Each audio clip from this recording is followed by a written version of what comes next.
আমাদের চ্যানেলে নতুন নতুন পর্ব গল্প পড়তে ও দেখতে চ্যানেলটি সাবস্ক্রাইব করে রাখুন। কেন আমি বাড়ি থেকে কি বলে বের হইছি মনে আছে? আমি বের হওয়ার পর যদি আমাকে খুঁজে বের করতে পারো তাহলেই বাড়িতে আসবো, না হলে আসবো না। আমি বাহিরে মজা করে দিনকাল কাটাবো। তবে একটা কথা ভুলেও লোক লাগিয়ে খুঁজবা না, নিজে খুঁজে বের করো। চ্যালেঞ্জ দিয়ে আসছি আমি। ঠিক আছে, আমি নিজেই তোকে খুঁজে বের করে কান ধরে তো বাড়িতে নিয়ে আসবো। এখন কি করিস? এই তো আছি, আর কি কোনো মতে। তুমি বাসায়? না রে আব্বু, আমি তো অফিসে। আচ্ছা শোন, টাকা পয়সা লাগলে আমাকে বলিস, কারো কাছে চাইবি না। ওকে আচ্ছা, রাখি। নিজেরও বাকিদের খেয়াল রাখিও, আর চ্যালেঞ্জের কথা ভুলে যাইও না। পাজিল একটা। এখন বাপ একটা ক্লু দে, ওরা দেশে তো, আর আমি একা খুঁজে বের করতে পারবো না তোকে। থাক, কান্না করিও না। একটা ক্লু দিয়ে দিলাম, আমি আমাদের শহরে আছি। ওকে এবার রাখি, পারলে খুঁজে বের করো এবার। বলেই কল কেটে দিলাম। এরপর আমিও ক্যাম্পাসের দিকে যেতে লাগি। সেখানে গিয়ে দেখি এমপির সেই অহংকারী মেয়ে ও তার বন্ধুদের নিয়ে আড্ডায় ব্যস্ত। তাই আমিও সেখান থেকে সরে যেতে লাগি আর হাঁটতে লাগি। ওই ড্রাইভার। আমিও শুনে না শোনার ভান করতে লাগলাম। কিছুক্ষণ পরে পিছন থেকে একজন আমার ব্যাগ ধরে টান দেয়। আমি পিছে ঘুরে দেখি এমপির মেয়ে আমার ব্যাগ ধরে টান দেয়, আর সেখানে তার বন্ধু বান্ধবীরাও উপস্থিত। আজব, ব্যাগ ধরে টানলেন কেন? ওই ড্রাইভারের বাচ্চা, তোকে ডাকতেছি যে শুনিস নাই? কই, আপনি আমাকে ডাকলেন। আর একটু মানুষকে সম্মান দিয়ে কথা বলতে শিখুন। আর আমার একটা নাম আছে, সেটা ধরে ডাকলে আমি সাড়া দিতাম, কিন্তু আপনি তো আমাকে তুচ্ছভাবে কথা বলতেছেন। ওই ছোড়া, তোকে কিসের সম্মান দিয়ে কথা বলতে হবে তোকে? সেই তো একটা ছোট লোক ড্রাইভারের বাচ্চা তুই, আর আমি যাকে যেভাবে ডাকবো সেটাই সঠিক। ও আচ্ছা, বাদ দেন, বলেন ডাকছেন কেন? আমার একটু তাড়া আছে। ওই কিসের তারা তোর? আগে আমার কাজ, এরপর বাকি সব। আর কলেজে আসতে না আসতে অ্যাটিটিউড দেখানো শুরু করে দিয়েছিস, তাই না? ক্লাসরুমে তো ভালোই বকবক করতেছিলি, আমার মুখের উপর তর্ক করতেছিলি। আর এই তর্কের জন্য আজকে একটাকে মেরে আত্মরা করে ফালায় রাখছি। আজ তুই হয়তো নতুন বলে জানিস না, এই কলেজে একমাত্র এই অরেনই রাজত্ব চলে। তার উপরে এই কলেজে কেউ কথা বলতে পারে না। তাই নেক্সট টাইম আমার মুখের উপর কথা বলিস না, তাহলে তোর কপালে খুব বড় মাপের দুঃখ আছে। আর যা বলবো তা কোনো টু শব্দ ছাড়াই মেনে চলিস, তাহলেই হয়তো কলেজে টিকতে পারবি তুই। জি আপু। গুড। আর ভুলেও আমার কথা অমান্য করার চেষ্টা করিস না, যদি করিস এর ফল ভালো পাবি না। এবার চল আমাদের সাথে। কোথায় আপু? আসতে বলছি না, তো কথা কিসের? তারপর অরিনের সাথে যেতে লাগি। তবে জানি না এখন কি হবে আমার সাথে। মনে এক অজানা ভয় কাজ করতে লাগলো। অরিন ও তার বন্ধুরা আমাকে নিয়ে ক্যাম্পাসের এক কোনায় গেল। তারা বসলো আর আমাকে দাঁড় করিয়ে রাখলো। অরিন, এবার এটার কি করবি সেটা বল। আরে ভাই তারা না, নতুন মোড়ক এটা, একটু মজা তো নিতেই হচ্ছে। এই খ্যাত, এদিকে আয়। জি বলেন, আর কি করবেন বা করাবেন আমাকে দিয়ে? তেমন কিছু না, শোন। ওই যে ক্যান্টিনের দিকে একটা লোককে দেখতে পারতেছিস? হ্যাঁ তো। হ্যাঁ তো মানে, তাকে গিয়ে একটা থাপ্পড় মেরে আয়। সরি আপু ভাইয়ারা, আমি এটা করতে পারবো না। পারবি না মানে? পারতে হবেই তোকে। এটা সম্ভব না। আমি শুধু শুধু সেই লোকটাকে কেন মারবো? আর তিনি তো আমার আব্বুর বয়সী মনে হচ্ছে। আর আমি আজ পর্যন্ত কোনো মুরব্বির গায়ে হাত উঠাইনি, না মনে হয় সামনে উঠাবো। তাই আমি এই কাজটা করতে পারবো না। তুই যদি কাজটা না করিস তাহলে আমরা আমাদের হাত তোর উপর সাফ করব। এখন চিন্তা কর কোন অপশন নিবি। সরি, আমি মারতে পারবো না। আর আপনারা যেটা বলতেছেন সেটা অন্যায় আর পাওয়ারের মিসইউজ। সো আমি নিজের উপর হাজার কষ্ট সহ্য করতে পারবো, কিন্তু অন্যদের উপর বিনা কারণে বিন্দুমাত্র আঘাত করতে পারবো না। কারণ আমার আব্বু আম্মু এই শিক্ষা আজ পর্যন্ত দেয়নি আমাকে। তাহলে তুই মার খা। বলেই সেখানে থাকা ছেলেগুলো আমার হাত চেপে ধরে আর একটা একটা করে আমাকে মারতে লাগে। আর আমিও কোনো মতে কষ্ট করে সহ্য করে নিলাম। অরিনও সকলে আমাকে ইচ্ছে মতো মারলো। আর অরিন তো বেশ মজাই পেল আমাকে মেরে। আর সকলের মার দেখতে পেয়ে সে আরো বেশি খুশি হয়। আমি দেখলাম ক্যাম্পাসের সকলেই আমার দিকে তাকিয়ে আছে, কিন্তু কেউ এগিয়ে আসলো না। কারণ এগিয়ে আসলেই এই বড়লোকের অহংকারী ছেলে মেয়েগুলো তাদের উপরও অত্যাচার করবে। কিরে, এখন কেমন লাগতেছে তোর? কথাটা শুনলেও তুই বেঁচে যেতি, কিন্তু আমি আগেই বলেছিলাম যে আমার কথা শুনবে না তাকে আমি অনেক কষ্ট দিয়েই ছাড়বো, আর সহজেই কলেজে টিকতে দিব না। যা, আজকের মতো তোর জন্য থেরাপি এইটুকুরি, কাল না হয় আবার দিব। এই চল তোরা, আজকের জন্য এইটুকুই থাক, কাল আবার দিব। তারা সকলে আমাকে সেই জায়গায় রেখে চলে যায়। আর আমিও আমার ঠোঁটে হাত দিয়ে দেখি মার খাওয়ার ফলে ঠোঁট ফেটে যায় আর রক্ত বের হচ্ছে। একটা মেয়ে আমার কাছে এগিয়ে আসে। এই নিন পানি। এটা আমাকে পানি এগিয়ে দিয়ে, জি ধন্যবাদ। আমি পানিটা নিয়ে একটু কুলি করে নিলাম। আপনার তো ঠোঁট ফেটে গেছে। সমস্যা নেই, ঠিক হয়ে যাবে। তবে ধন্যবাদ এগিয়ে আসার জন্য। আপনিও তো একজনের বিপদে এগিয়ে গেলেন। আর এই নিন, এটা নিয়ে ঠোঁটে চেপে ধরুন। মেয়েটা একটা রুমাল এগিয়ে দিয়ে, ধন্যবাদ, তবে এটা আমার লাগবে না, আমার রুমাল আছে বলেই উঠে দাঁড়ালাম। আসলে আপনার ভাগ্যটা অনেক খারাপ। এমন কলেজে চলে আসলেন যেখানে শান্তিতে নিঃশ্বাসটুকু ফেলতে পারবেন না আপনি। এই মেয়েটা ও তার বন্ধুদের জন্য আমরা কিচ্ছু করতে পারি না, না শান্তিতে থাকতে পারি আমরা। বাবার টাকা ও পাওয়ার দিয়ে অহংকার করে বেড়ায় মেয়েটা। আর এখন আপনার সাথে যা করলো ঠিক আমাদের সাথেও তাই করে, এবং সিনিয়র ভাইয়া ও আপুদের সাথেও এমনটা করে বেড়ায় মেয়েটা। সমস্যা নেই, আমাদেরও সময় আসবে তাদের উচিত শিক্ষা দেওয়ার। By the way, thanks, 1 second. আচ্ছা, আমাকে বাসায় যেতে হবে, আমার একটু কাজ আছে। এই অবস্থায় যেতে পারবেন আপনি? কিছুই করার নেই, যেতে তো হবেই। আমি মেয়েটার থেকে বিদায় নিয়ে কলেজের গেটের বাহিরে চলে আসি। মেয়েটা আজকে তার পাওয়ার আমাকে দেখাচ্ছে ভালো। বাপের পাওয়া দিয়ে কলেজের রাজত্ব করে বেড়াচ্ছে সে, কিন্তু সেটাই জানে না কাকে পাওয়ার দেখাচ্ছে। তার বাপকে আমি গিলে ফেলতে পারবো, এতটুকু ক্ষমতা আমার আছে। আর আমি কে সেটা জানলে মেয়েটা ও তার বাপের পাওয়ার গিরি একদম বের হয়ে যাবে। বাপের টাকা ও পাওয়ারের অহংকারী করে বেড়াচ্ছে সে। ওয়েট করো, সময় হলে আমিও দেখাবো। শুধু কয়েকদিন তোমাদের তামাশা দেখবো আমি। এরপর কষ্ট করে একটা রিক্সা দাঁড় করিয়ে চলে যাই আমার ভাড়া বাসায়। আমি আমার ভাড়া বাসায় আসলাম, এসেই রিক্সা থেকে নেমে বিল দিয়ে বাসার কাছে চলে যাই। আর পকেটে থেকে চাবি বের করে বাসার তালা খুললাম। এরপর ভিতরে গিয়ে দরজা আটকে দিলাম। শরীর ব্যথা করতেছে, তাই হাত মুখ ধুয়ে খাটে কিছুক্ষণের জন্য লেটিয়ে পড়ি। এরপর কোনো মতে উঠে রান্না করে নিলাম আর খেয়ে হাটে শুয়ে পড়লাম। তখনই আমার কল বেজে ওঠে আর দেখি আমার হারামি একটা ফ্রেন্ড কল দিছে। কিরে রোহান, কি অবস্থা? শালা, আমার অবস্থা জিজ্ঞেস করতেছিস? 2 মাস ধরে তোরে দেখি না, কই তুই? আসি আর কি, এক চিপাই। কেন, কি হয়েছে? শালা, কি হয়েছে মানে? তোরে খুঁজতে খুঁজতে পাগল হয়ে গেলাম। শালা, আমি তাসিন শিয়াব মিস করতেছি তোরে। আর শালা, তুই কোন কলেজে ভর্তি হয়েছিস? হ্যাঁ হয়েছি বটে, কিন্তু একটা কাহিনী আছে। শালা, কোন কলেজে ভর্তি হয়েছিস সেটা বল, আমরাও ভর্তি হব। আর একসাথে হলে তো আবার সেই মজা হবে মামা। শালা দূরে থাক তোরা এখন, পরে না হলে আমি ধরা খেয়ে যাব। ধরা খেয়ে যাবি মানে? কথাটা বুঝলাম না। আমি রিয়েলিটিতে যা, কিন্তু কলেজে আমি অন্য পরিচয়ে ভর্তি হয়েছি ও আছি। এই শালা, ক্লিয়ারলি বল, মাথায় কিছুই ঢুকতেছে না। তোরা তো আমার সত্যিটা জানিস, কিন্তু কলেজে আমাকে চিনে একটা ড্রাইভারের খ্যাত ছেলে হিসেবে।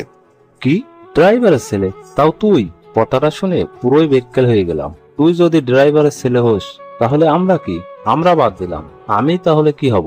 তোর আব্বুর যে রেপুটেশন আছে না সেই কলেজের, আমার মতে খুব কম মানুষেরই সেই রেপুটেশন আছে বলে মনে হয়। আর তুই কি না? দূর বেটা, এখন মোট কথা আমরা এক সাথে হব না। তোরা অন্য কোথাও ভর্তি হয়ে যা। আমি আপাতত যে কলেজে আছি না সেই কলেজে বড় লোকের ছেলে মেয়েদের তামাশা দেখতেছি। আর মজার ব্যাপার কি জানিস? কি এমপির মেয়ে আমাকে টাকা ও পাওয়ারের গরম দেখাচ্ছে। বলিস কি? এমপির মেয়ে তোরে টাকা ও পাওয়ারের গরম দেখায়? আর বুঝলাম তুই কোন কলেজ আছিস। তবে যেহেতু তুই আছিস, আমিও বাকিরাও সেই কলেজে ভর্তি হব। শালা, তোদের জন্য পুরা গেমটা নষ্ট হয়ে যাবে আমার। আরে রাখতেছিস কেন? আমরাও তো তোর মতো করে কলেজে এন্ট্রি নিব। না, আমি একবার বারণ করলাম মানে সেটা আর হবেই না। দোষ, এমন করিস কেন? একত্র হলে কি সমস্যা? আচ্ছা বাদ দে, তুই মানা করলি তাই আর বাড়াবাড়ি করতে চাচ্ছি না। এখন তুই আসিস কই? আমি শহরের মধ্যেই আছি, আর একটা রুম ভাড়া করে থাকতেছি। ও আচ্ছা দোষ, 2 মাস তো হয়ে গেল, দেখা করি নাই। চল না একটা মিট আপ পার্টি করি। এখন না রে দোস্ত, পরে করব। এইসব করতে গেলে আমার পরিচয় ফাঁস হয়ে যাইতে পারে। আমরা পরে মিট আপ করবো। ঠিক আছে দোস্ত, তুই যা বলিস। তবে কোনো সমস্যায় পড়লে অবশ্যই আমাকে জানাবি। ওকে, ভালো থাকিস। আর যদি আব্বুর সাথে কথা হয় ভুলেও বলিস না তোর সাথে আমার কথা হয়েছে। আর আমি কোথায় আছি সেটাও তুই জানিস। আমি আব্বুকে চ্যালেঞ্জ দিছি, পারলে আমাকে খুঁজে বের করে দেখাক। আচ্ছা, তবে দোস্ত আঙ্কেলের হাওয়া বের হয়ে যাবে, কারণ তুই যে জিনিস আমার ভালো করেই জানা আছে। আচ্ছা ভাই, পরে কথা হবে। Okay bye. এরপর কল কেটে দিলাম। তখনই মনে পড়লো হসপিটালে ছেলেটার কথা, তাই আমিও কষ্ট করে উঠে যাই আর রুমে তালা লাগিয়ে চলে গেলাম হসপিটালে। সেখানে গিয়ে দেখি ছেলেটা তানভীরের সাথে কথা বলতেছে। আমিও তাদের কাছে চলে গেলাম। আমি আহত ছেলেটাকে বলি, ভাই এখন কেমন আছেন? তানভীর ছেলেটাকে বলে, ভাই, ইনি সেই ব্যক্তি যে আপনাকে আমাকে সহ এখানে নিয়ে আসে। থ্যাংক ইউ ভাই, আমাকে সাহায্য করার জন্য।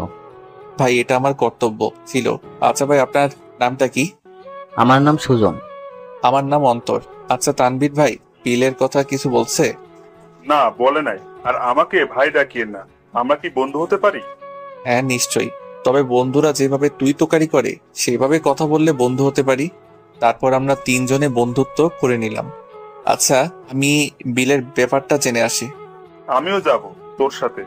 ঠিক আছে। আর সুজন, তুই রেস্ট কর, আমি আর তানভীর বিলের ম্যাটার শেষ করে আসি।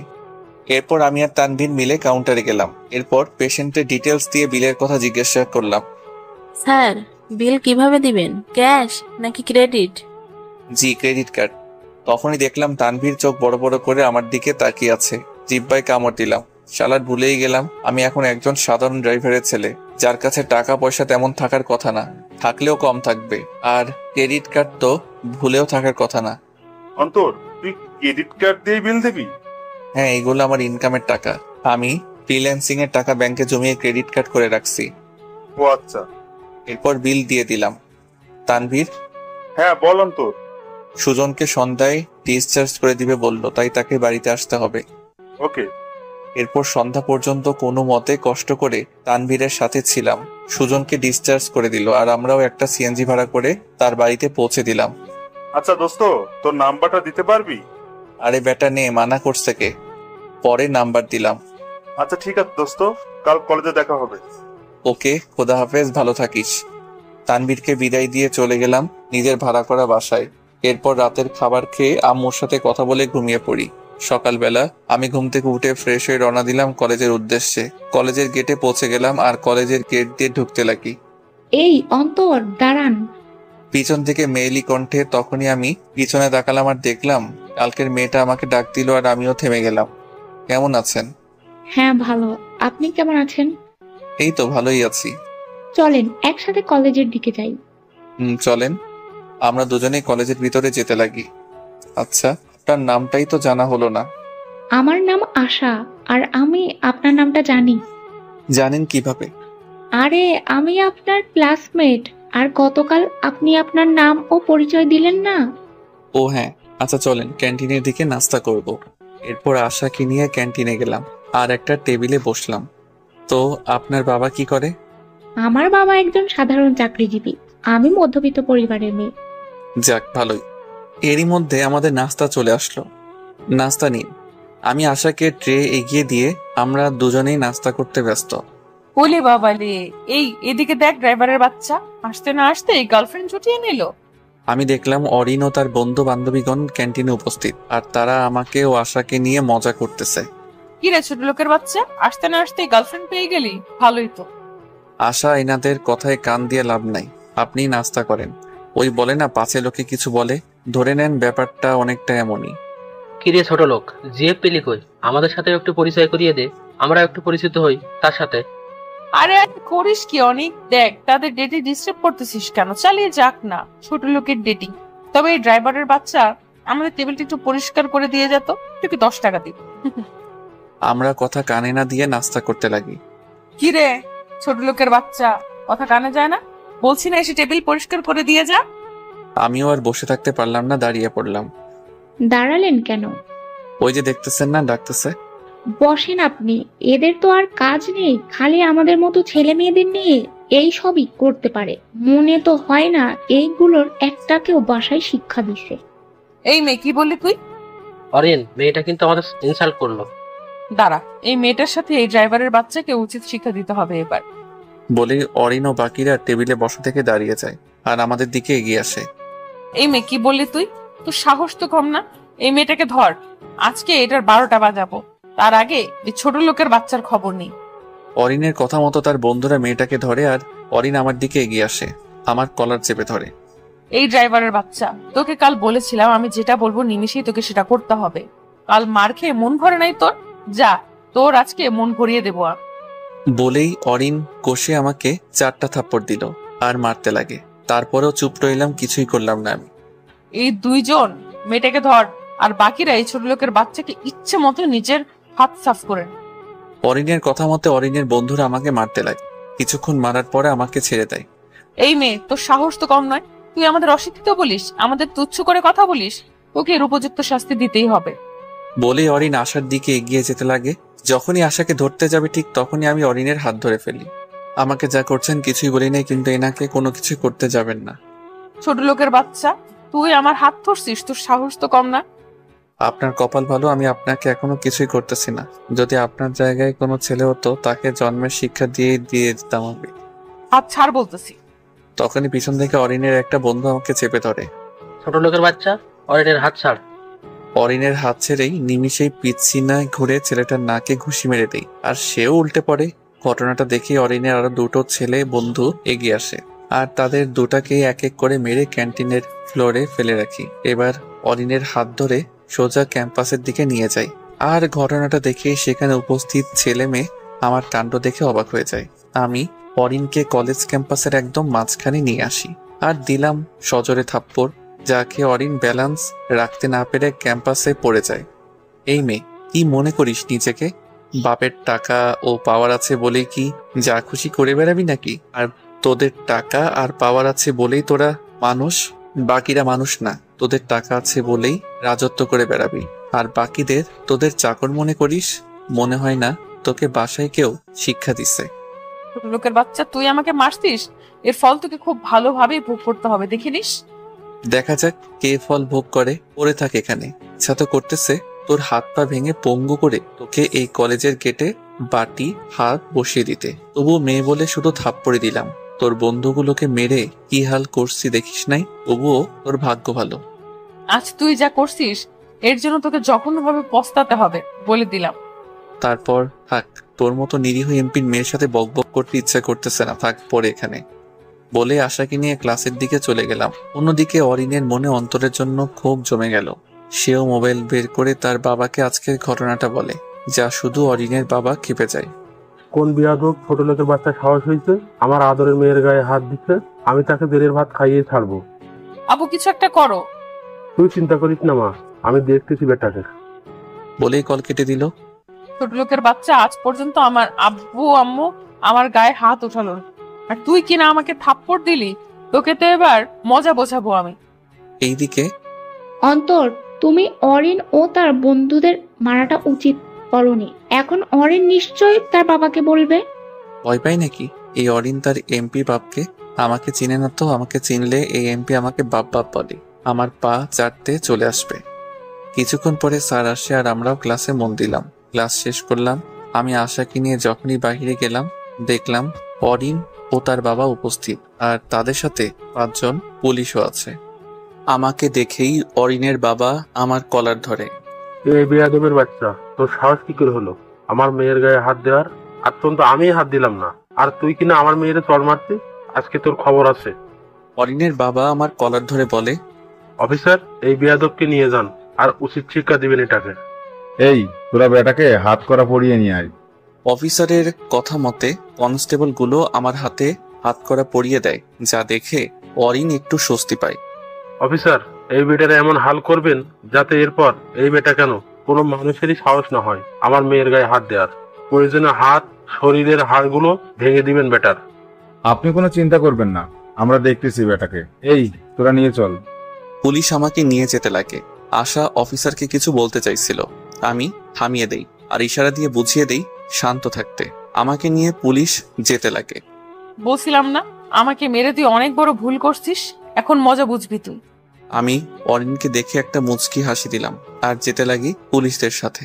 পুলিশ আমাকে হাত করা পরিয়ে নিয়ে যাচ্ছে, তা দেখি পুরো কলেজ ক্যাম্পাসের সকলে দেখতে লাগে।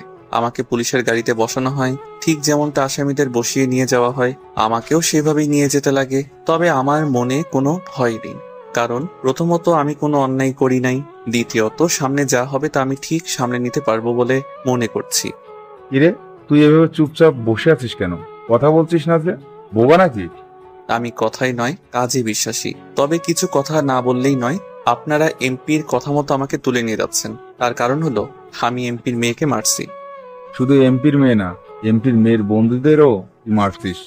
জি ঠিক বলছেন, তবে কেন মারছি তা জানেন?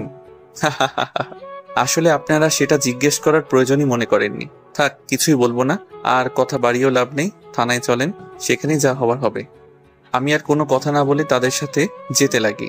অন্যদিকে অরিন ভীষণ খুশি, কারণ আমাকে সে উপযুক্ত শাস্তির দেওয়ার ব্যবস্থা করে দিচ্ছে। ছোট লোকের বাচ্চা খ্যাত, তো সাহস কি করে হলো আমাকে চর মারার। এবার বেটা মজা বোঝ। আজকে নিশ্চয়ই তোর হাড্ডিগুলো ভেঙে চুরমার হবে, আর কাল তোকে দেখে আমি সেই লেভেলের মজা নিব। তুই অরিনের সাথে লাগতে আসছিস, এবার বুঝবি অরিন কি জিনিস। এইদিকে আমরা থানায় পৌঁছে গেলাম আর ভিতরে গেলাম। আচ্ছা, আমি একজনকে কল করতে চাচ্ছি, যদি অনুমতি দিতেন। কাকে কল করবি? ওয়েট করেন, বুঝতে পারবেন। আমিও মোবাইল বের করে আমার খুব পরিচিত আঙ্কেল একটাকে কল দিলাম আর থানায় আসতে বললাম। এই, একে লকআপে নে। জি স্যার। তারা আমাকে লকআপে নিয়ে যাচ্ছে, আর প্রায় আমি লকআপের থেকে কিছুটা দূরেই তখনই থানায় একজন উপস্থিত হয়। হে অফিসার, স্যার একে। পিছন থেকে একজন লোক, সবাই লোকটাকে দেখেই থ হয়ে গেল। সিএম স্যার, আপনি? সকালে সিএম কে দেখে থ হয়ে গেল।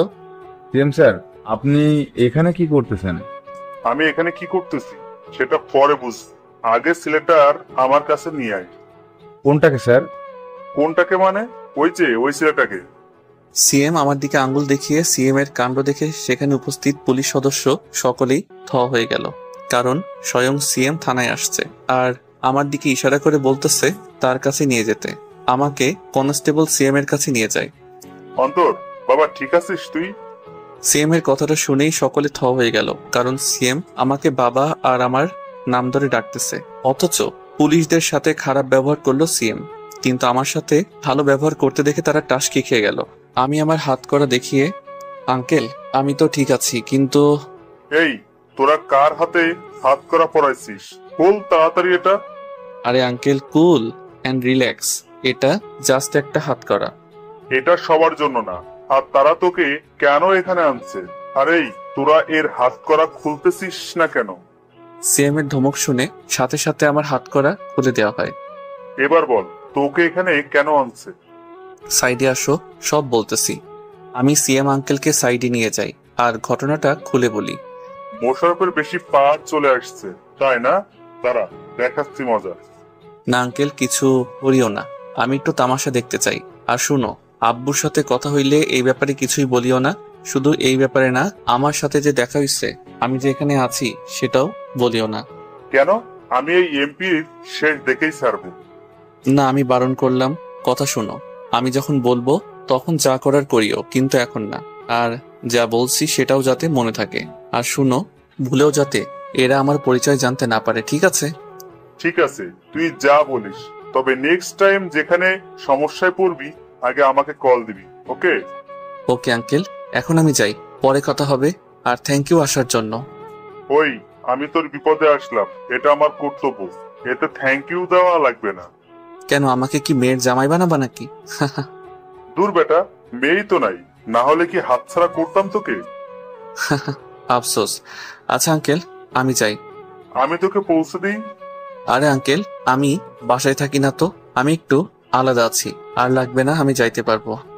এরপর সিএম আঙ্কেল থেকে বিদায় নিয়ে একটা রিক্সা নিয়ে চলে গেলাম আমার সেই ভাড়া করা বাসায়। সেখানে গিয়ে অন্যান্য দিনে যা যা করতাম সেই দিনটাও একইভাবেই ছিলাম। পরের দিন সকালবেলা আমি ঘুমাচ্ছি, কারণ আজকে শুক্রবার, মানে আমার ঘুম দিবস। আমি ঘুমাইতে প্রচুর ভালোবাসি, বলতে গেলে আমি চা আর ঘুম পাগলা। হঠাৎই আমার মোবাইলে কল আসে।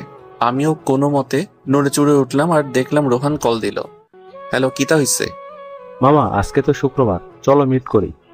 শালা, বললাম না এখন না, কয়েকদিন পরে। মামা, বিরিয়ানি খাওয়ামু। তুই কি মনে করিস বিরিয়ানির কথা শুনে আমি রাজি হয়ে যাব?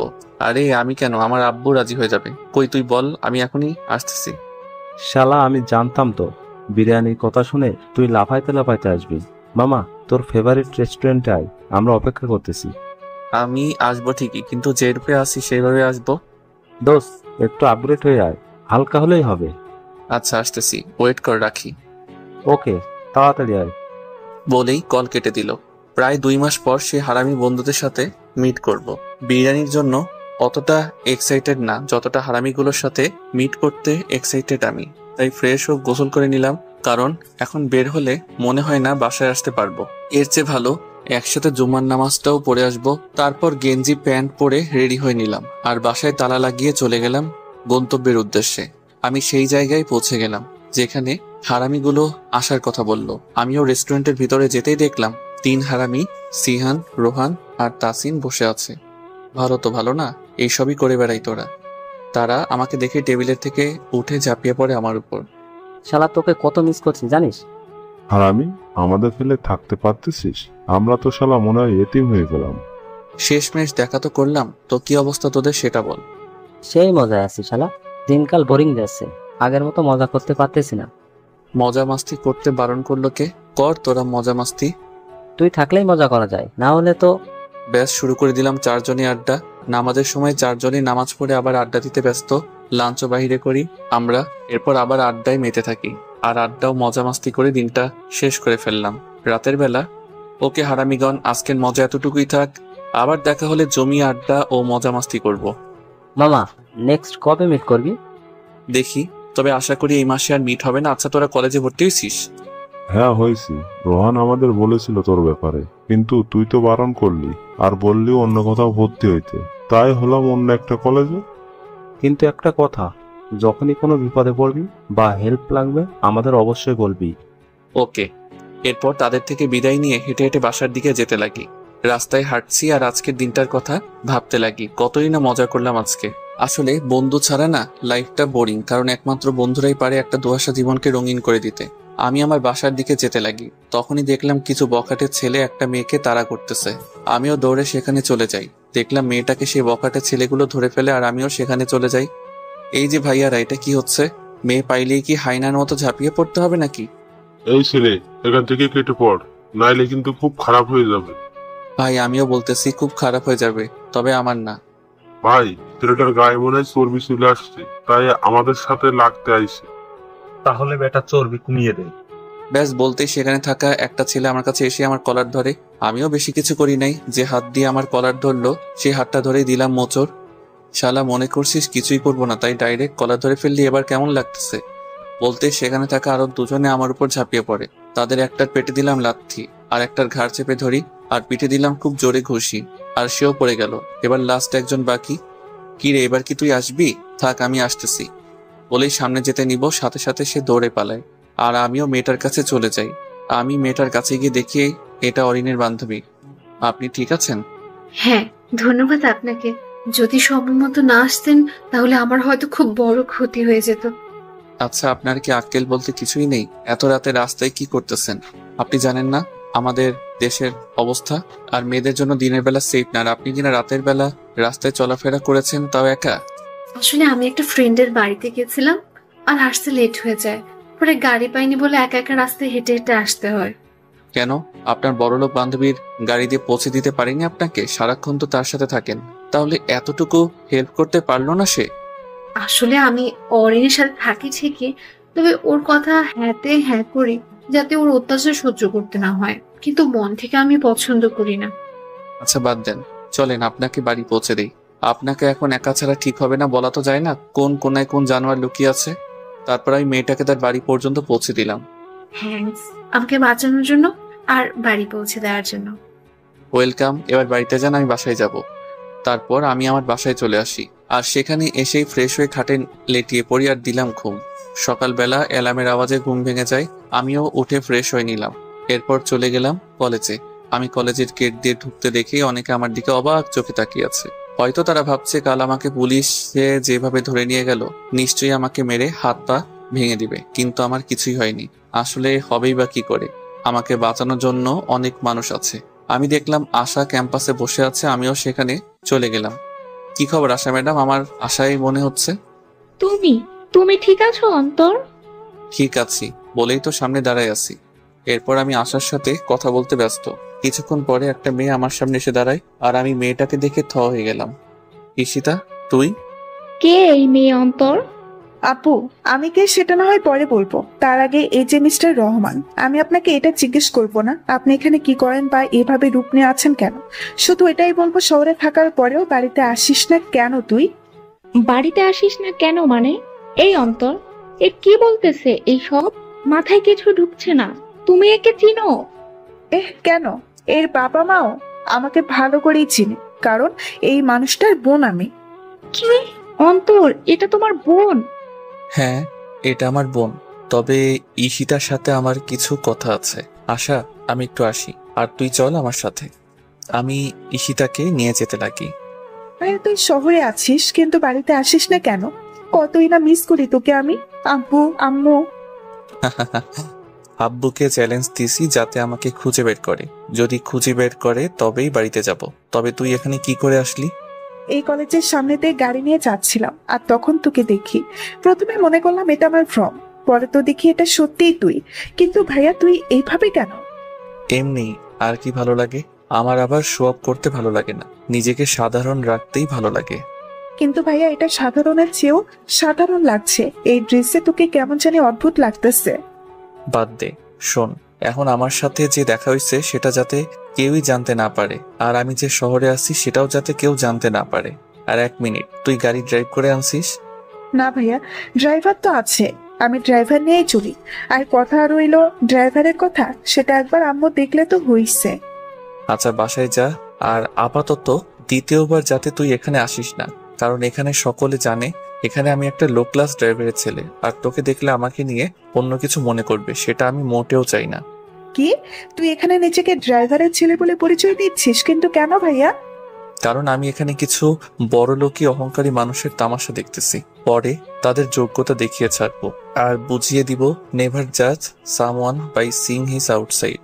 কারণ হয়তো উপরে দেখানোর জন্য একরূপ নিয়ে রাখছে, কিন্তু ভিতরে সে আসলে রূপ লুকিয়ে রাখছে। আর তাছাড়াও আমি দেখতে চাই এখানে বড়লোকি মানুষগুলো যখন কোনো সাধারণ মানুষ পায় তখন কেমন বিহেভ করে, সেটাই এক্সপেরিমেন্ট করতেছিলাম। আর অনেক কিছুই দেখে ফেললাম, এখন তাদের সাহায্য করার জন্য আমি কিছু একটা করতে চাচ্ছি। ও কিন্তু ভাইয়া তুই বাসায় আসবি না? আসবো রে বোন, আমার একটু সময় দেয়, আমি সেই বড়লোকি পাবলিক গুলোকে একটা সেই লেভেলের ঝাটকা দিতে চাচ্ছি। আচ্ছা তুই এখন যা, এখান থেকে পরে কথা বলবো। ঠিক আছে ভাইয়া, ভালো থাকিস। বলে ঈশিতা চলে গেল, আর আমি ও আবার ক্যাম্পাসে চলে গেলাম।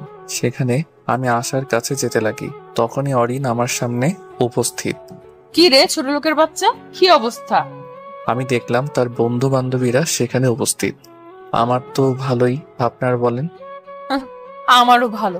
তো কেমন মার খেলি থানায়? মায়ের খেলাম আমি, তাও থানায়। যদি চোখে ময়লা থেকে থাকে তাহলে একটু পরিষ্কার করে নেন। আর দেখেন তো আমাকে দেখে কি আর মায়ের খাওয়া পাবলিক মনে হচ্ছে, নাকি ওই আপনার পিছে থাকা ছেলেগুলোকে মার খাওয়ার পাবলিক মনে হচ্ছে? তখনই অরিন ভালো করে খেয়াল করে আমার শরীরে কোনো মারের বা আঘাতের দাগ নেই। যদি আমাকে আঘাত করা হতো তাহলে সেইভাবে স্বাভাবিকভাবে দাঁড়িয়ে থাকতে পারতো না, কিন্তু অন্তর তার বন্ধুদের যা মারলো তাতে তাদের মধ্যে এখনো সেই আঘাতগুলো দাগ রয়ে গেল। কি মনে করলেন আমাকে আপনার সেই এমপি বাপের দ্বারা পুলিশের হাতে ধরিয়ে মায়ের খাওয়াবেন? হা হা হা, আপনার বাপ কেন, আপনার বাপের বাপেও আমার কিছুই করতে পারবে না, কিন্তু আমি চাইলে অনেক কিছুই করতে পারবো, কিন্তু আপনার মতো আমি বড়াই করে বেড়াই না। এই ছোট লোকের বাচ্চা, কি করবি তুই? সামান্য একটা ড্রাইভারের খ্যাত ছেলে তুই, যত বড় মুখ নয় তত বড় কথা। মুখ আমার না আপনার, যে বলতেছেন আমার মুখ ছোট। আমি মুখ খুললে আপনাদের মতো বড় লোকের বাচ্চাগুলোকে পুরাই গিলে ফেলতে পারবো। ধুর, আপনার সাথে বকবক করতেছি কেন? আমার তো সময় নষ্ট হচ্ছে। যে কিনা এমপি বাপের দ্বারাও কিছুই করতে পারল না, সে নাকি আবার ধমকায়। একটা কথা মনে রাখিস, কুকুর না শুধু দল বেঁধে থাকে বলেই একা একাই রাজত্ব করে বেড়ায়, তাদের কিছু সংখ্যক মানুষই কেবল ভয় পায়। কিন্তু যখন সেই শহরে একটা বাঘ ঢুকে পড়ে তখন সে শহরের সকল মানুষই আতঙ্কে থাকে। চলি, আমার কাছে ওয়েস্ট করার মতো টাইম নাই। বলেই যেতে লাগি। অন্যদিকে অরিনের মেজাজ খারাপ হয়ে গেল। আসলেই তো সে তার আব্বুকে দিয়ে অন্তরকে পুলিশের কাছে পাঠানোর শর্তে ও পুলিশ তার শরীরে কোনো আঘাতই করতে পারল না, অথচ গোটা কলেজের সামনে অন্তর তাকে চড় দেয়। এই খ্যাতটা কি করে বেঁচে গেল? আমি এটাকে কোনো মতেই ছাড়বো না। না, এবার আব্বুকে কিছুই বলবো না, যা করার নিজেই করব। আমার সাথে দাপটগিরি করতেছে এই ছোট লোকের বাচ্চা, আমি একে উচিত শিক্ষা দিয়েই ছাড়বো। তবে প্রশ্ন হলো, সে কি করেই বা পুলিশের কাছে যাওয়ার পরেও মার না খেয়ে একদম সুস্থভাবে ফিরলো? আজ পর্যন্ত আমি যাকে আব্বুর দ্বারা পুলিশের কাছে পাঠিয়েছি কমপক্ষে 1 সপ্তাহ সেই ছেলেটাকে কলেজে দেখা যায়। আর তবে যেই হোক না কেন, যদি আব্বুর পাওয়ার দিয়ে এটাকে শায়েস্তা করতে না পারি তাহলে আমিও আমার বুদ্ধি খাটিয়ে এটাকে উচিত শিক্ষা দিব, আর বুঝিয়ে দেব এই অরিনের সাথে যে মাতবরি করতে যায় অরিন তার কি হাল করে। ওয়েট কর ড্রাইভারের বাচ্চা, তোকে আমি উচিত শিক্ষা দিয়েই ছাড়বো। এইদিকে আমি ক্যাম্পাসের দিকে যাচ্ছি আর আশার কাছে গেলাম। অন্তর, ওইটা তোমার বোন ছিল? ও কিসে পড়ে? ইন্টার ফার্স্ট ইয়ারে পড়ে। ও আচ্ছা, তোমার বোন তোমাকে এভাবে কথাগুলো কেন বললো? আরে বললো আর কি, আমরা আড্ডা দিতে ব্যস্ত, তখনই কিছু ছেলে মেয়ে আমাদের কাছে আসে। হ্যালো অন্তর ভাই। আসসালামু আলাইকুম। জি, কিছু বলবেন আপনারা? ভাই মানতে হবে আপনার সাহস আছে। যে মেয়ের সাথে আমরা কিছু করার পরিকল্পনাও করতে পারি না, সেই মেয়েকে আপনি পুরো ক্যাম্পাসের সামনে চড় দিলেন। ভাই আপনার মধ্যে তো আগুন আছে। আমরা আপনার কার্যক্রম দেখে আপনার ফ্যান হয়ে গেলাম। ভাই আপনার মতো একজন মানুষের জন্য এতদিন আমরা অপেক্ষা করছিলাম। প্লিজ আমাদের এই মেয়েদের অত্যাচার থেকে বাঁচান। হ্যাঁ, আসলে আপনি চাইলে অরিনকে সাহায্য করতে পারবেন। আর ভাই আমরা আপনার সাথে বন্ধুত্ব করতে চাই। আর তাছাড়া অরিনকে একমাত্র আপনি টাইট দিতে পারবেন। প্রথমত বন্ধুত্ব করতে চাইছেন, আমিও গ্রহণ করলাম। আর কথা রইল অরিনকে টাইট দেওয়ার, সেটা চাইলে আপনারাও পারতেন যদি আপনাদের মনোবল শক্ত থাকে ও আপনাদের একত্ব শক্ত থাকতো, তাহলে অরিনের বাপ ওরফে এমপিকেও সাহায্য করতে পারতেন। কিন্তু আপনাদের মনোবল দুর্বল হওয়ার কারণে হার মেনে নিলেন তাদের কাছে। একটা কথা, এমপি তখনই এমপি হতে পারছে যখন তাকে জনগণ ভোট নিয়ে তাকে নির্বাচিত করছে। তাহলে বুঝে নেন জনগণের শক্তি। তারপরেও ভাই এখন আপনিই পারবেন এই এমপির মেয়েকে সাহায্য করতে। ঠিক আছে, দেখা যাবে ভাই। এরপর এরাও আমাদের সাথে আড্ডায় ব্যস্ত। এরই মধ্যে তানভীর উপস্থিত, তবে সে আমার দিকে এসেই গম্ভীরভাবে তাকিয়ে আছে। কিরে তানভীর, কি অবস্থা? ভালোই, তবে তোর সাথে কথা আছে আমার। হ্যাঁ বলিস দোস্ত, ক্লাসের সময় হয়ে গেছে, চল। আর ভাইয়া ও আপুরা পরে কথা বলবো, ভালো থাকবেন সকলে। এরপর তাদের থেকে বিদায় নিয়ে তানভীর ও আশাকে ক্লাসের চলে দিকে আর ক্লাসে গিয়ে বসে পড়ি। কিছুক্ষণ পরে অরিন ও তার দলবল ক্লাসে আসে। তবে অরিন আমার দিকে তাকিয়ে একটা পৈশাচিক হাসি দেয়। আমি বুঝলাম না তার হাসির কারণ। এরই মধ্যে ক্লাসে স্যার চলে আসে আর আমরাও ক্লাসে মনোযোগ দিলাম। তবে দেখলাম তানভীর আমার দিকে গম্ভীরভাবে তাকিয়ে আছে। কাহিনীটা বুঝলাম না। বর্তমান মুহূর্তে অরিন ও তানভীর দুজনকেই আমার একটু অন্যরকম লাগতেছে। তবুও এসব বাদ দিয়ে ক্লাসের দিকে মনোযোগ দিলাম। ক্লাস শেষ আমিও তানভীর ও আশাকে নিয়ে ক্যান্টিনে যেতে চাইলাম। তবে আশার নাকি কি কাজ আছে, তাই সে অন্য কোথাও গেল। তাই তানভীরকে নিয়ে গেলাম। আমার প্রচুর খিদা লাগছে। আর বলিস না, নাস্তা অর্ডার দে তাড়াতাড়ি। অন্তর, একটা কথা জিজ্ঞেস করব, সত্যি সত্যি উত্তর দিবি? হ্যাঁ বল, তবে আগে নাস্তা আন মামা, সকাল ধরে কিছুই খাই নাই। তানভীর চলে গেল নাস্তা আনতে। ও নাস্তা নিয়ে এসে আমাকে দেয় আর আমিও খেতে লাগি। অন্তর, তুই আসলে কে? তানভীরের কথা শুনে খাবার খাওয়া থেমে গেল। আমি কে মানে? এটা কেমন প্রশ্ন? তুই কি আসলেই সেটা যেটা দেখাচ্ছিস সবাইকে? তোর কি অন্য কোনো পরিচয় আছে? কি বলতেছিস আজব? দেখ, কথা ঘুরাবি না, যেটা জিজ্ঞেস করছি উত্তর দে। আমি সাধারণ একটা গাড়ি ড্রাইভারের ছেলে, এর বাইরে কি আমি? কিন্তু আমার মনে হয় না তুই সাধারণ কেউ। আমার থেকে লাগে তুই যেটা সবাইকে দেখিয়ে বেড়াস সেটা তুই না। কারণ কোনো ছেলের ক্ষমতা নেই এমপির অপবাদ থেকে নিজেকে পুলিশের থেকে রেহাই করার। তাছাড়াও কাল তোকে আমি দেখছিলাম যেখানে তুই একটা দামি গাড়িতে ঘোরাফেরা করতেছিলি, সাথে 3টা ছেলেও ছিল, আর মনে হচ্ছিল তারা অনেক বড় লোক। তুই যদি ড্রাইভারের ছেলে হতি তাহলে সেই গাড়িতে মজা মাস্তিতে কিভাবে মেতেছিলি? অবশ্য তোকে চুপসে থাকার কথা ছিল, তারা তোর উপর হুকুমতি করার কথা ছিল, কিন্তু দেখলাম তুই তাদের উপর হুকুমতি করতেছিলি, যেটা আমার চোখ এড়িয়ে যায়নি। এবার সত্যিটা বল, তুই কি আসলেই সাধারণ কেউ নাকি তোর আরো একটা পরিচয় আছে? আমি তানভীরের কথাগুলো শুনে চুপসে গেলাম। আমি ভাবতেও পারি নাই এইভাবে ধরা খেয়ে যাব। হ্যাঁ, তুই কাল যা দেখছিস সেটা সত্যি। ও আমার আরো একটা পরিচয় আছে। তবে দোস্ত, আপাতত আমি এটা কাউকে বলতে পারবো না। আমাকেও না? শোন, সময় হলে জানতে পারবি কে।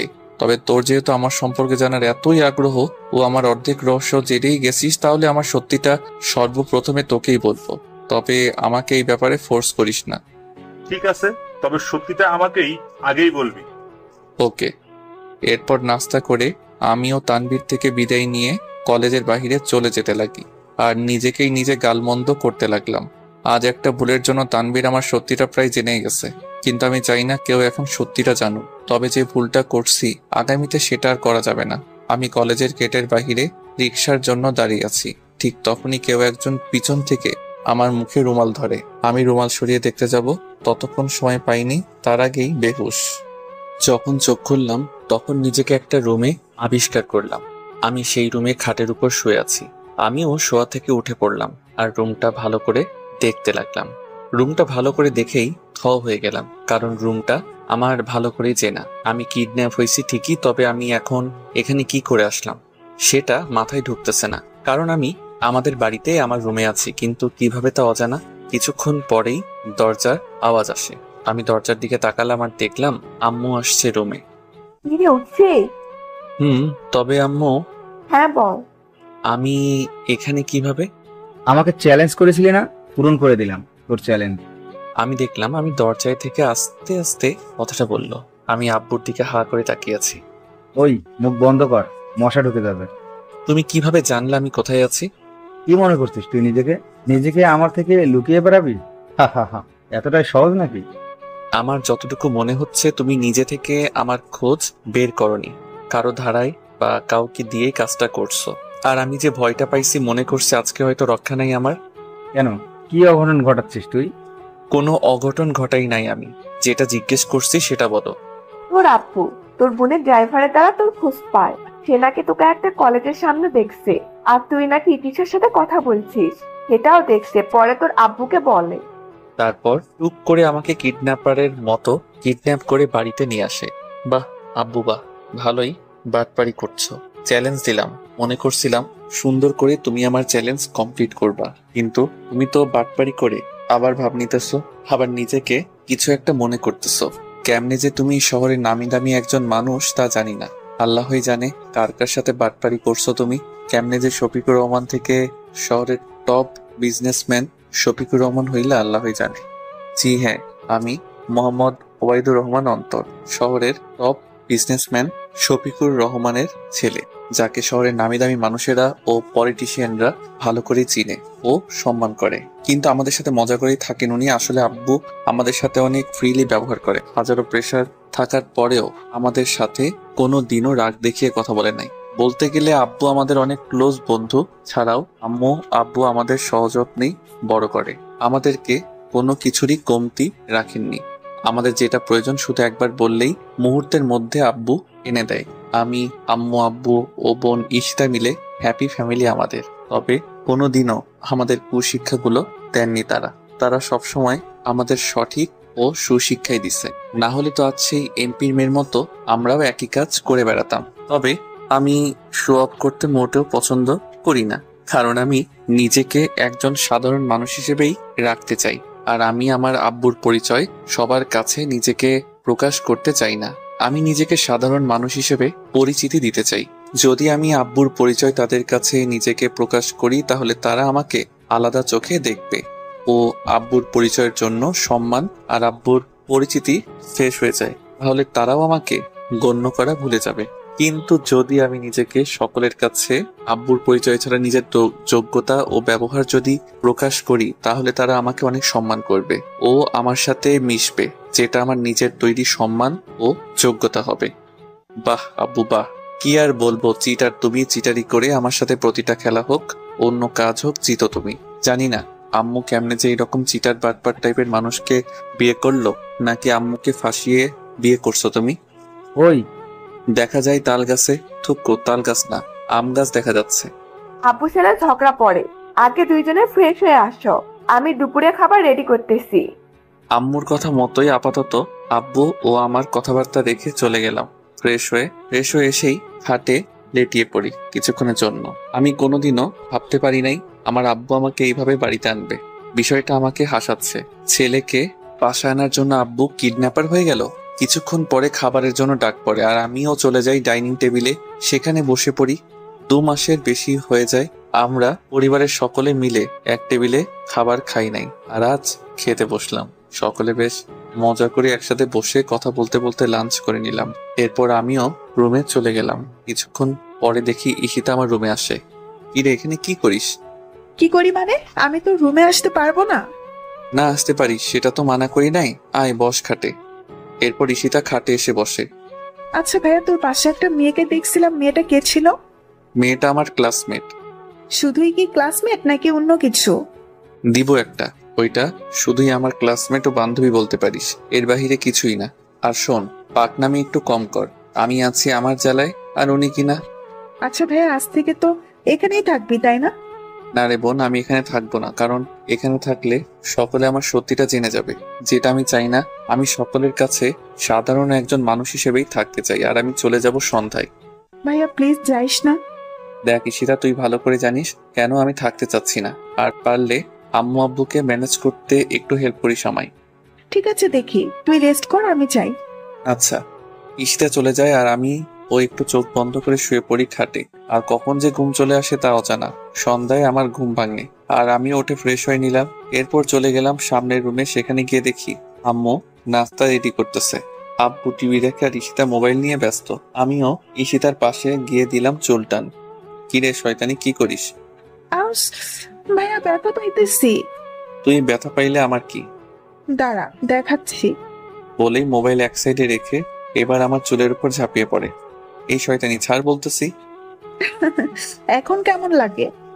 ভুল হয়ে গেছে, এই আম্মু আমাকে মারি ফেলতেছে। এই কি শুরু করছিস তোরা দুইটা? আম্মু, অন্তর ভাইয়া আগে আমার চুল টান দিচ্ছে। তোদের দুইটারই তো কাজ একে অপরকে খোঁচা দিয়ে বেড়ানো। নাস্তা রেডি, টেবিলে আয়। তারপর আর কি, চলে গেলাম। সেই এমনি থেকে নিজেকে ছাড়িয়ে নাস্তা করে সাথে ঈশিতা ও আব্বু টেবিলে আসে। আমাদের কিছু কথা বলার আছে। কি বলবি বল। আসলে আম্মু, আমি চাচ্ছি কলেজের বছরগুলো বাসার বাইরে থেকে পড়াশোনা করব। মানে আমি কলেজের বছরগুলো এখানে না থেকে অন্য কোথাও থেকে পড়াশোনা করতে চাচ্ছি। কি? কিন্তু কেন? কোনো সমস্যা? কোনো সমস্যা নাই আব্বু, আসলে আমি চাই না আপাতত কলেজ লাইফের বছরগুলোতে কেউ আমার সত্যিকারের পরিচয়টা জানুক। আমি সকলের মাঝে সাধারণ মানুষের মতো করে থাকতে চাই ও নিজের একটা পরিচয় বানাতে চাই। না, আমি পারবো না এটাতে মত দিতে। আরে আম্মু, এত চিন্তা করো কেন? মাঝে মাঝে এসে দেখা করে যাব। আর যদি কলেজ অফ থাকে তাহলে তো এখানে এসেই থাকবো। আসলে এটা আমার একটা ইচ্ছা, প্লিজ মানা করিও না। এটা কি ধরনের ইচ্ছা? সকলে চাই যত পারুক সুযোগ সুবিধা নিতে, আর তুই কিনা। আব্বু, আমি কিছু জিনিস দেখেই এই সিদ্ধান্তটা নেই, না হলে আমিও এই সিদ্ধান্তটা নিতাম না। আমাদের কলেজে বড়লোকের ছেলে মেয়েদের কেউই পছন্দ করে না, তবে উপর দিয়ে তাদের সম্মান করে। কিন্তু আমি চাই কলেজের সকল থেকে মন থেকে সম্মান ও ভালোবাসা পেতে। তাই আমি এটা করতে চাচ্ছি। আর এটাও চাচ্ছি কেউ যাতে না জানতে পারে আমি তোমার ছেলে। অন্তত কলেজ লাইফ শেষ হওয়া পর্যন্ত এই পরিচয়টা গোপন রাখতে চাই আমি। আর সত্যি তোকে নিয়ে গর্ব হচ্ছে অন্তর। আজ প্রমাণ করে দিলি তুই আমাদের সন্তান, যার মধ্যে না আছে কোনো লোভ লালসা, না আছে কোনো অহংকার। ঠিক আছে, তুই যেটা চাচ্ছিস সেটাই হবে। থ্যাঙ্কস আব্বু, তবে হ্যাঁ, এসে এসে দেখা করে যাব। আর মোবাইল তো আছেই। তারপর তারা রাজি হয়ে যায় আর আমিও ভীষণ খুশি, কারণ আমি সাধারণ জীবনযাপন করতে চাই। আব্বুর তো নাম ও পাওয়ার থাকার পরেও এইসবে আমার কোনো প্রকার ইন্টারেস্ট নেই। এরপর সুন্দর করে নাস্তা করে নিলাম আর রুমে গেলাম। বাকিরাও পিছন পিছনে আমার রুমে আসে। আমি জানি তোমাদের মন চাইছে না আমার এই কথাটা মানতে, কিন্তু আমি চাই না আমার পরিচয়টা ফাঁস হোক, তাই এমনটা করতে হচ্ছে। আর আমি একটু সাধারণ জীবনটা উপভোগ করতে চাই। আম্মু আমাকে জড়িয়ে ধরে আর কান্না করতে লাগে। আমিও আম্মুকে শক্ত করে জড়িয়ে ধরি। শোন, প্রতিবেলা আমাকে কল দিবি। আচ্ছা। এরপর আম্মু ও আর আমি মিলে ব্যাগ গোছাতে ব্যস্ত হয়ে পড়ি। আসলে বাড়িতে আসলাম, তাই কিছু জিনিস নিয়ে গেলেই ভালো হবে। আর আমার কিছু প্রয়োজনীয় জিনিস আছে, সেগুলো নিয়ে নিচ্ছি। এরপর যখনই যেতে নিব, আম্মু ও আব্বু বলে রাতের খাবার খেয়ে যেতে। তাদের জোড়াজড়িতে আমিও মানা করি নাই। রাতের বেলা আমি আমার খাটে শুয়ে শুয়ে মোবাইল নিয়ে ব্যস্ত। রাতের খাবারের জন্য ডাক পড়লো, আমিও গেলাম খাবার খেতে। সেখানে গিয়ে টেবিলে বসলাম। আম্মু, আজকে তোমার হাতে খাবার খাবো। তাহলে আমিও। আম্মু আমাদের কথা শুনে ভীষণ খুশি হয় আর আমাদের ভাই বোনকে খাইয়ে দিতে লাগে। আর আমরাও দুজনে মজা করতে করতে খাবার খেলাম। এরপর কিছুক্ষণ রেস্ট নিয়ে ব্যাগ নিয়ে আম্মু আব্বুর থেকে বিদায় নিয়ে চলে গেলাম নিজের সেই ভাড়া করা বাসায়। সেখানে গিয়ে রুমের তালা খুলে সেখানে ব্যাগ রেখে হাত মুখ ধুয়ে খাটে লেটিয়ে ঘুমিয়ে পড়ি। সকালবেলা আমার ঘুম ভাঙে অ্যালার্মের আওয়াজে, তাই আমিও উঠে ফ্রেশ হয়ে রেডি হয়ে চলে গেলাম কলেজে। কলেজের ভিতরে যেতেই দেখলাম সবকিছু একদম নিস্তব্ধ, মানে কোনো সারাশব্দ নাই। আরো একটা জিনিস লক্ষ্য করলাম, সেখানে অনেকেই আমার দিকে তাকিয়ে আছে। হয়তো তারা আমাকে কিছু বলতে চাচ্ছে, কিন্তু তাদের চোখের ভাষা আমি বুঝতে পারছি না। তাই মনে হচ্ছে কিছু একটা ঘটতে চললো কলেজে। আমিও তাদের চেয়ে থাকা দেখেও না দেখার ভান করে চলে গেলাম ক্যাম্পাসের দিকে, যেখানে আমিও আসা বসতাম ও আড্ডা দিতাম। এখন তো তানভীরও আছে আমাদের সাথে। আমিও সেখানে যেতে লাগি আর সেখানে গিয়ে দেখি অরিন সেখানে বসে আছে। তাকে দেখে মনে হচ্ছে কারোর জন্য অপেক্ষা করতেছে। আমিও তাকে দেখে সেখানে না গিয়ে উল্টা ঘুরে গেলাম। এই ছোট লোকের বাচ্চা, কই যাচ্ছিস তুই? আমিও তার দিকে ঘুরে দাঁড়ালাম। জি, কিছু বলবেন? ওলে বাবালে, এখন অপরিচিতদের মতো বিহেভ করতেছিস কেন? তোর জন্য কতক্ষণ ধরে আমি এখানে অপেক্ষা করতেছি। কেন, কিছু বলার আছে? হ্যাঁ, তবে শুধু বলার না, করারও আছে। মানে? মানে দাঁড়া, কিরে কই তোরা? বলতেই দেখলাম সেখানে কিছু ছেলে পেলে উপস্থিত হয়ে গেল, আর তাদের হাতে হকি স্টিক ও ক্রিকেট স্ট্যাম্প, আর তারা আমার দিকে একদম একদল হায়নার মতো তাকিয়ে আছে। অরিন হয়তো তাদের ভাড়া করে আনছে আমাকে মারার জন্য। আমি মেয়েটাকে অহংকারী মনে করতাম, কিন্তু এটা তো দেখি অহংকারীর সাথে বদমেজাজিও।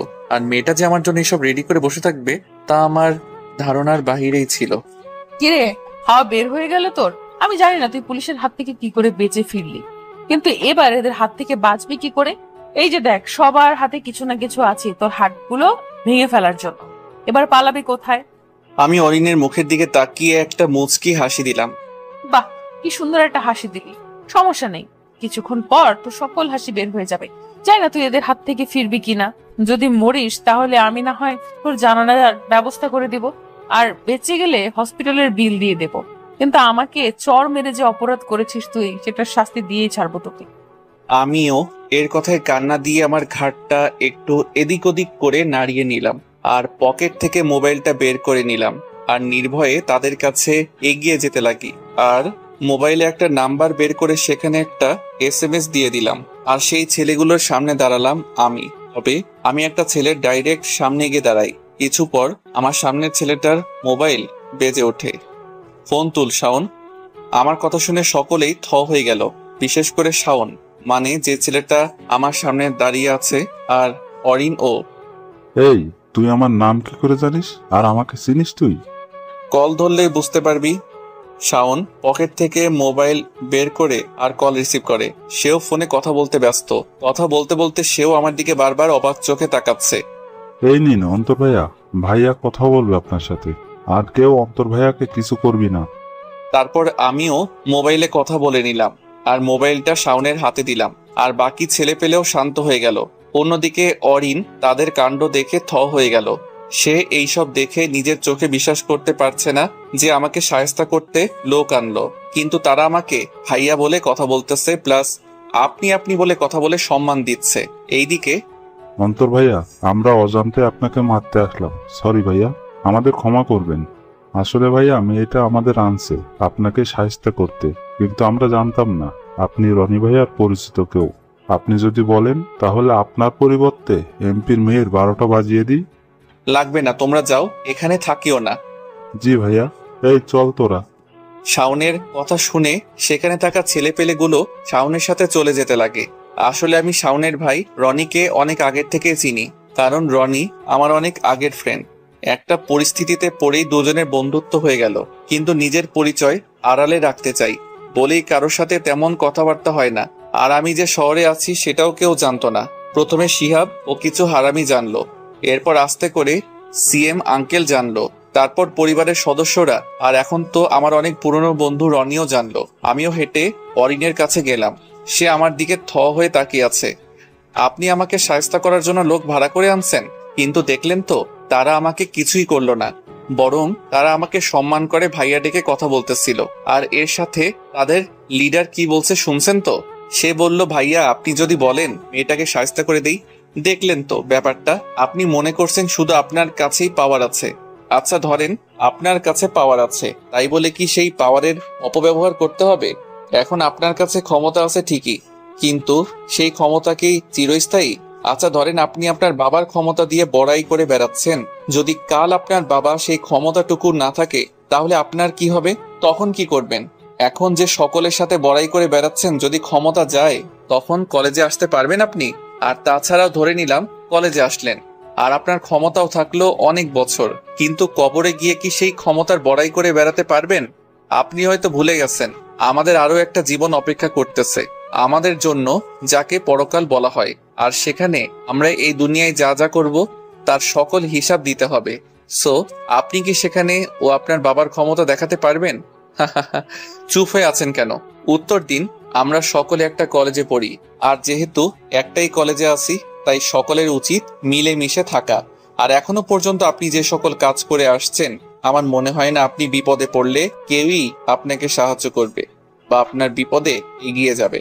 কিন্তু এখন যদি কেউ আমাকে মারে বা আঘাত করে, দেখবেন এই ক্যাম্পাসে দাঁড়ানো কিছু ছেলে মেয়ে আমার বিপদে পাশে দাঁড়ানোর জন্য এগিয়ে আসবে, কারণ আমি সকলের সাথে ভালো ব্যবহার করলাম। আর আপনি যে কথায় কথায় মানুষকে তুচ্ছ করে কথা বলেন, এই ধরেন আমাকেও আপনি ছোট লোকের বাচ্চা, ড্রাইভারের বাচ্চা বলেন, কবরে গেলে তো জবাব দিতে হবে। আপনি পারবেন জবাব দিতে? আর সেখানেও আপনি সকলকে তুচ্ছ করে কথা বলতে পারবেন? মানুষকে ক্ষমতা কেন দেওয়া হয় জানেন? যাতে সেই ক্ষমতাকে সুন্দরভাবে কাজে লাগিয়ে মানুষের পাশে দাঁড়ানো যায়, ও সেই ক্ষমতা দিয়ে যাতে মানুষের উপকার হয়। কিন্তু আপনিও আপনার কিছু বড়লোকী বন্ধু বান্ধবীরা নিজেদেরই শুধু মানুষ মনে করেন, অন্যদের তুচ্ছ ভাবেন। কিন্তু একবার ভেবে দেখেন, যাদের তুচ্ছ মনে করেন তাদের দ্বারাই তো আপনার বাবা নির্বাচিত হয়ে এমপি হয়েছে। তারা আপনার বাবাকে নির্বাচিত করলো যাতে তারা একটু সুশাসন পায়, কিন্তু আপনি আপনার বাবার ক্ষমতা দিয়ে অহংকারী করে বেড়াচ্ছেন, আর কলেজের বড়লোকী মানুষদের ছাড়া বাকিদের তুচ্ছ বলতেছেন ও তাদের উপর হুকুমতি করতেছেন। আপনার হুকুমতি দ্বারা তার সকলে ভয় পেলেও আপনার জন্য তাদের মনে বিন্দুমাত্র সম্মান নেই। তারা শুধু আপনার বাবার ক্ষমতার জন্য কিছু করতেছে না, না হলে এতক্ষণে অনেক কিছু হয়ে যেত আপনার। আসলে আপনাকে যা বললাম তা একটু চিন্তা করে দেখবেন, আর যদি আমার কথাগুলো খারাপ লাগে তাহলে আমাকে ক্ষমা করবেন। আর ওই দিনে চরের জন্য সরি, তবে আপনি একটু খেয়াল করে দেখুন আমি আপনার গায়ে কখন হাত তুলছি। যখন আশাকে মারতে যাবেন তখন, তার আগে আমাকে মারা সত্ত্বেও কিছু করি নাই, কারণ আমি মেয়েদের অনেক সম্মান করি। আর আপনার জায়গায় যদি কোনো ছেলে থাকতো তাহলে এতক্ষণে তার হাল খারাপ করে দিয়ে তাকে আমার পা ধরাতে বাধ্য করতাম। চলি, ক্লাসের টাইম হয়ে গেছে। সরি আপনার টাইম ওয়েস্ট করার জন্য। আর পারলে কাউকে তুচ্ছ মনে না করে সকলের সাথে বন্ধুত্ব স্বরূপ আচরণ করতে শিখুন, দেখবেন বাবার ক্ষমতার প্রয়োজন হবে না, এমনি তারা আপনাকে অনেক সম্মান করবে ও ভালোবাসবে। বলেই চলে যেতে লাগলাম ক্লাসের দিকে। অন্যদিকে অরিনের মাথায় আমার কথাগুলো ঘুরপাক খাচ্ছে, কারণ অন্তর যা বলল সবই সত্যি, যে ভুলেই গেল। এখন যা কর্ম করবে আখিরাতে তার ফল পেতে হবে তাকে। আর সে এটাও দেখলো ছেলেগুলো অন্তরকে সম্মান দিয়ে কথা বলল, অথচ প্রথমে অন্তরকে মেরে ফেলার কথা ভাবলেও শেষে কি হলো? আর অন্তর যা বলল সবই সঠিক, যে কলেজের ছেলে মেয়েদের সাথে যা বেড়ালো তার জন্য কেউই তাকে পছন্দ করে না, এমনিও সকলেই তাকে এড়িয়ে চলতে চায়। আর তাছাড়াও বাবার ক্ষমতা ছাড়া সে জাস্ট সাধারণ একটা মেয়ে, এর চেয়ে কিছুই না। যদি এখন তার বাবার ক্ষমতা চায় সকলে তাকে আর গণ্য করবে না। অরিন আমার কথাগুলো ভাবতে ভাবতেই ক্লাসে চলে যায়। এইদিকে আমিও ক্লাসে বসে আছি, বোর লাগতেছে। না আসলো তানভীর, না আসলো আশা। কিছুক্ষণ পরেই তানভীর আসে। কিরে তোর এত লেট কেন? আর বলিস না, বাসার থেকে ঝাড়ি খাইতে খাইতে আসলাম। টাকা নাই, আম্মুকে তেল মালিশ করতে করতে 200 টাকা বের করলো। শালা টাকা নাই, আমারে বলতে পারিস নাই?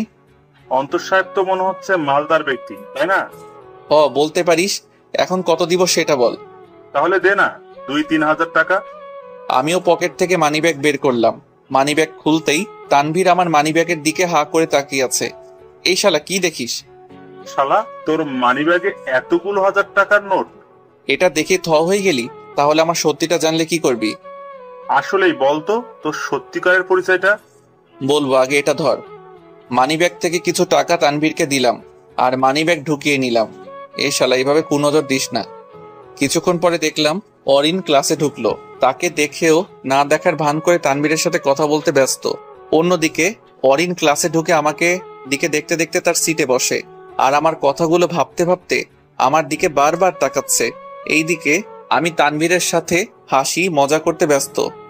অন্তর, অরিন তোর দিকে এভাবে তাকিয়ে আছে কেন? আমি কি জানি, বাদ দে তো। মামা, এটা তো ভালো লক্ষণ, মনে হয় প্রেমে পড়ছে। তবে দোস্ত, আজ মেয়েটা এভাবে একা কেন আর চুপসে আছে কেন? আমি জানি না, তবে পাকনামি করবি তো এমন মাইট দিব না বাসায় গিয়ে লুঙ্গি মুড়িয়ে কান্না করবি। দোস্ত, এটা কোন লেভেলের ধমক ছিল? এভাবে ধমক দেয়? আমি দিই। কিছুক্ষণ পরে স্যার আসে আর আমরা ফাইজলামি বাদ দিয়ে ক্লাসে মনোযোগ দিলাম। আমি মনোযোগ সহকারে ক্লাস করতে ব্যস্ত। ক্লাস শেষ করে বাইরে গেলাম তানভীরকে নিয়ে। মামা বল না কে তুই? আমার আর তর সইছে না। এত উত্তেজিত হইতেছিস কেন? শালা বললাম তো, সময় হলেই জানতে পারবি। আচ্ছা, আমি বাসায় যাব। আমিও যাব। তাহলে চলো। আমি তানভীরকে নিয়ে আমার ভাড়া বাসায় গেলাম। সেখানে ভিতরে যেতেই তানভীর আমার রুম দেখতে লাগলো। কি রে, কি দেখিস? না, ভালোভাবে রুম সাজিয়ে রাখছিস। দোস্ত, আমিও তোর সাথে থাকবো চিন্তা করতেছি। কেন, আমার সাথে কি? কি মানে, এখানে থাকলে দুজনেই সেই মজা করতে পারবো। প্রয়োজনে দুজনে ভাড়া দেবো, কিন্তু আমিও থাকবো। আচ্ছা ঠিক আছে, থাকিস। এখন আমাকে কিছু রান্না করতে হবে। সো তুই দেখ ঘুরে ঘুরে।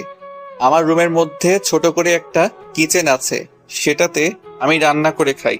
আমিও দুপুরের খাবার রেডি করলাম, এরপর দুজনে খেয়ে নিলাম। এরপর কিছুক্ষণ রেস্ট করে বিকালে দুজনে ঘোরাফেরা করতে গেলাম। সন্ধ্যায় তানভীরের সাথে নাস্তা করে নিলাম। এরপর তানভীরকে বিদায় দিয়ে আমিও আমার বাসায় চলে গেলাম। সেখানে গিয়ে আমিও আমার ছোট টেবিলে পড়তে বসে পড়ি রাত পর্যন্ত। পরে খাওয়া দাওয়া করে শুয়ে পড়লাম।